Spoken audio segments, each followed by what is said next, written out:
Welcome and thank you for tuning in today. My name's Eric. I'm one of your carnivore keepers here at the Houston Zoo. Today I'm assisted with some of my coworkers and we'll be showing you an enrichment session with our dog, training session. Let's get started. So one of our keepers will be calling to send the dogs out shortly, and you might hear them vocalize a lot in the initial beginning. So with these guys, one of the things they do is behavior called rallying.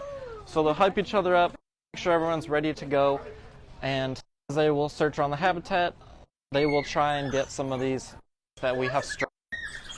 These guys, it is quite enriching. Guys are expressing those and for start off introducing our dog.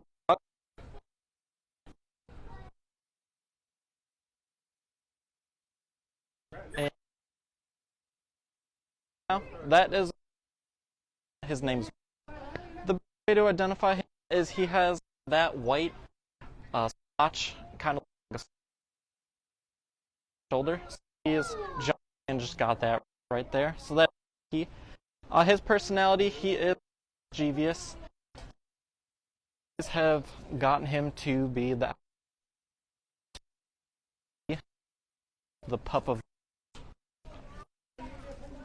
In the middle of our pack, we have Moto. So Moto's up front, kind of jumping around, trying to check out if there's additional rats to go and get. His personality, he is the mediator of the group. He's a big fan of maintaining the peace. And every time Wiki does like to start drama, Moto's the one that steps in and breaks it up. And then at the bottom of the hierarchy, Tamu, he's in the back left of the habitat. If you're able to see, his chew rat is up of the hierarchy with he is pushed off the foot much quicker, so he has adapted by actually using. We've observed when we got whole prairie source some food and stash from the habitat, and when they're sleeping later in the day, and be able to consume that without that competition. So the best way to identify him is better than our other dogs, but is his ideal body shape. Take a peek at his face; it's much more frazzled, and he's the only dog. Identify him is with those white stripes. So you guys might be able to see now we have initiated our quite and now Moto at the moment. So training is super important for these guys because it does stimulate them mentally and physically us to care for purposes. So some of the behaviors that these guys know is presenting a hip to a barrier, which Tori was demonstrating, and it's very good for administering vaccines. So these guys will voluntarily partake in their own health care, which is and allows them to be safe and stress. Us going to the doctor is quite stressful with well for them for use.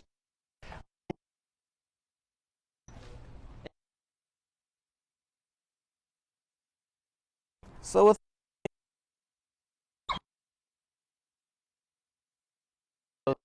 behaviors, so ideally he will line up with his press to the barrier to administer a poke, which would replicate kind of that sensation of receiving that vaccine. Another behavior we can do in this lineup position is actually blood. So with dogs, they have these lovely veins in the back of their heel, and when lined up that way, we can extract blood from those veins while they're voluntarily participating, and they're quite aware.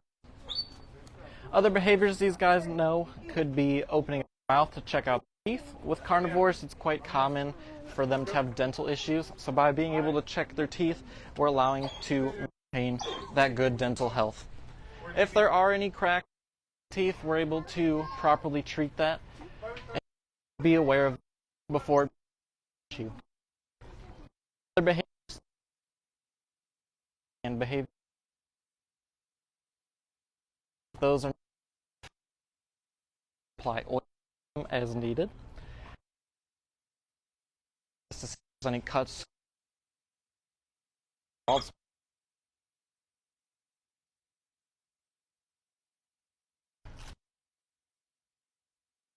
I've introduced them.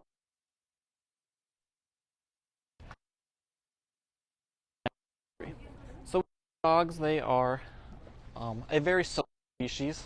Often live in groups of any from about 10 adults with a few puppies in there, and they're successful in those groups. With them, they naturally establish those hierarchies through dominating each other, and oftentimes male that position unless he's displaced by a younger male. For female, those two individuals actually. So the breed with a single and essentially create their own pack with that breeding cycle. As mentioned, they are quite, and with that allows them to be in hunting. So these have a really unique hunting style. That's any other carnivore you guys may know about. So with these guys, they will vote if they want to go hunting for them. So if an alpha male or an alpha female initiates a vote, it generally takes less people or less dogs to accept that vote, and they'll have a higher chance of going out today. So these dogs vote by sneak, which is that most carnivores don't do, as they will actually use that sneak vote if they want to go hunting. Once the vote has passed and they decided they want to go hunting for that day, they will begin to mob and rally, which is a very social behavior, essentially keeps each other up. Similar to how football players will chant and around, what they're really doing is hyping each other up, making sure everyone's focused, and that's exactly what these dogs do. So once they've established kind of those two sequences, they will actually go hunting for that day. And with these guys, they hunt in a very unique way. They'll actually go out as the pack, and based on the prey species that they might hunt a different strategy. So these guys generally will go for impala, they'll go for wildebeest, they could go for small zebras. What the stock species is might dictate the way they go hunting. With these guys, oftentimes, wildebeest, for example, find that prey species, charge at them. One dog will run as fast as he can, let alone guys can run up to 35 miles an hour and sustain that for a 5-day. These guys are really built for that. So the first dog will find that prey species, chase after him, and run as fast as he can, hopefully slow that wildebeest. Then the next dog will come in sprinting, while the first dog kind of slows down a little bit. The second dog will take off, and in a relay race-like cycle, they'll be able to exhaust that prey species, hopefully until it come in and a kill. So with these guys, they are defined as a hypercarnivorous species, which means 70% of their diet is strictly meat. With a pack of dogs, these guys could consume a large hoofstock species, such as a wildebeest, in under 15 minutes, and they need to be able to do that to really prevent that competition. So these guys aren't the only carnivores out in Africa. Other carnivores that these guys may face are packs of hyenas and prides of lions, and they need to be able to consume that food really quickly to prevent that direct competition. For example, hyenas are known as kleptophiles. It's quite easy because they'll follow the dogs, and once the dog has established that kill, they'll chase off the dogs, and for them, hunting that way is quite easy. Now, talk about lions. Lions could come just by their sheer that prey item as well. So these guys need to be able to eat extremely quickly to be able to consume that. So here, we like to do a lot of to kind of replicate more of their natural behaviors. In the wild, these guys can be successful in hunting about 70 to 90% of the time, but there is a chance they are pushed off from that prey item and they could go without a meal for that day. So we like to replicate the changes in meal availability with these guys through providing them with different amounts and different food sources on a day-to-day basis. So today they got some of those rats, as you guys saw, as a food source. Some days they get mice, they get rabbits as well, but their main food is kind of a canine specific blend. So it essentially looks like ground beef packed with all the nutrients and vitamins that they need to be nice and healthy, and has bits and fragments of bone. It has some skin, fur, organ tissues, tendons, stuff they would naturally consume, all kind of ground up into that nice puree. With that, we can provide those foods in many of different manners. So one way you saw these rats hung up on our zip line today in a form of enrichment. And enrichment, essentially, if you break it down, is a stimulus that can be provided to allow them to express those natural behaviors. So we can give it with food hanging up, we can stash food in the trees or hide it around the habitat. We can provide different foods that they normally wouldn't eat, so that could be like, it could be some chicken, we can get fish or squid as well. Different foods that naturally receive, but different with them. One of my favorite enrichments is actually scent.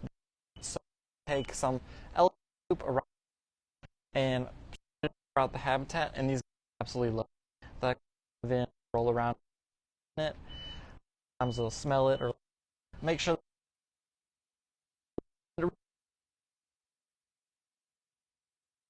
musks feast, and it allows a camouflage smell as well. Another enrichment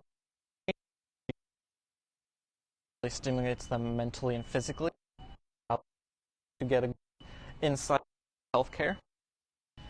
So for dogs, in some ways we like natural things and zoological to do with these any more naturalistic way. Painted dogs, historically, they had a population of about 500,000, and over about 100 years, their population to nearly 7,000.